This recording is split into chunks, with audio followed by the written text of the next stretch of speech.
নমস্কার বন্ধুরা, real blogger Soumi চ্যানেলে তোমাদের জানাই সবাইকে ওয়েলকাম।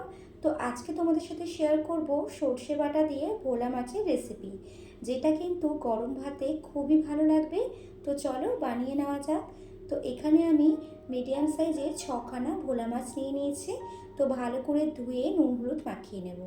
আর এখানে আমি মশলার জন্য একটা মিডিয়াম সাইজের পেঁয়াজ কুচিয়ে নিয়েছি। তার মধ্যে নিয়েছি সাদা সর্ষে আর কালো সর্ষে 1 চামচ করে নিয়েছি।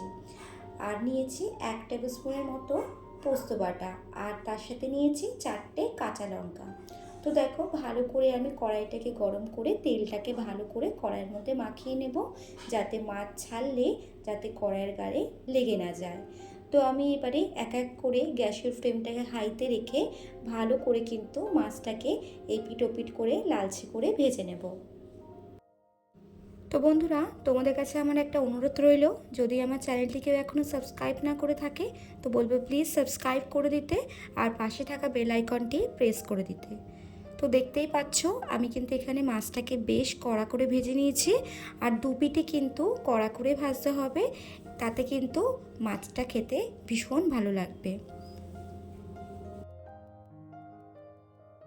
তো এখানে কিন্তু আমার সব মাছ ভাজা কমপ্লিট হয়ে গেছে। তো এবার ওই একই তেলে আমি এখানে ফোড়নের জন্য একটু কালো জিরে আর একটা শুকনো লঙ্কা দিয়ে আগে থেকে কেটে রাখা পেঁয়াজটা আমি এখানে দিয়ে ভালো করে নাড়াচাড়া করে নেব। পেঁয়াজটার রং যতক্ষণ না চেঞ্জ হচ্ছে, যখনই একটু লালচে লালচে হয়ে আসবে, তখনই কিন্তু আস্তে আস্তে করে আমি এবার বাদবাকি সব মশলা দিতে থাকবো। ফার্স্টে এখানে কাঁচা লঙ্কাটা দিয়ে আমি একটু নেড়ে নিলাম। তারপরে এখানে আমি কালো সর্ষে বাটা এবং সাদা সর্ষে বাটাটা এর মধ্যে অ্যাড করে দেব।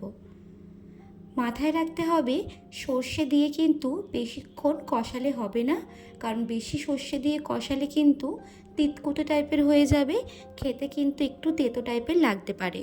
তো ওর জন্য বেশি কিন্তু মশলা কষানো যাবে না। তো তারপরে এর মধ্যে এক এক করে গুঁড়ো মশলাগুলো সব দিয়ে নুন হলুদ আর লঙ্কার গুঁড়ো দিয়ে ভালো করে কিন্তু আমি এখানে কষিয়ে নেব।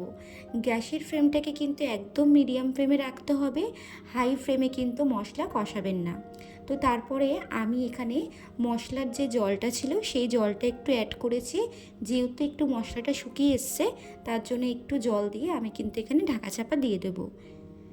মিনিমাম 5 মিনিটের মতো ঢাকা খুলে দিয়ে দেখবে তেল টাইপের বেরিয়ে এসছে। তো যেহেতু আমার এখানে মশলাটা কষানো হয়ে গেছে, তো এখানে কিন্তু আলাদা করে আমি কোনো জল অ্যাড করিনি। আমি কিন্তু যে মশলার যে জলটা, সেই জলটাই কিন্তু আমি অ্যাড করেছি। জল দেওয়ার পরে ভালো করে কিন্তু নাড়াচাড়া করে নিয়ে গ্যাসের ফ্লেমটাকে একটু হাইতে করে রেখে আমি কিন্তু এক এক করে জল ফুটে গেলে মাছগুলো দিয়ে দেবো। মাছগুলো দিয়ে কিন্তু আর নাড়াচাড়া করা যাবে না, এতে করে মাছ ভেঙে যেতে পারে। তো একটাই সাইড করে মাছগুলো দিয়ে দেবো।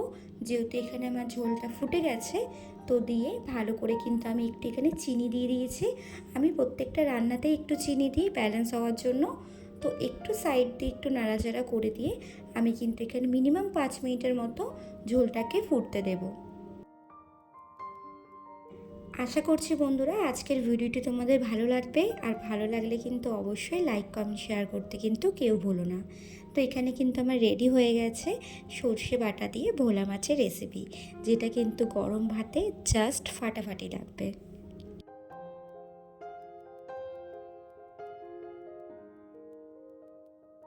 এবার আমি প্লেটে সাজিয়ে নিয়ে একটু একটু করে ধনেপাতা দিয়ে দেবো। আর সর্ষে বাটায় কিন্তু ধনেপাতাটা কিন্তু মাস্ট, ধনেপাতা ছাড়া কিন্তু একটুও ভালো লাগে না। তোমরা চাইলে স্কিপ করতে পারো, বা যারা যারা পছন্দ করো তারা কিন্তু দিতে পারো। তো এখানে আমার রেডি হয়ে গেছে ঝাল ঝাল সর্ষে butter recipe. Thanks for watching my video.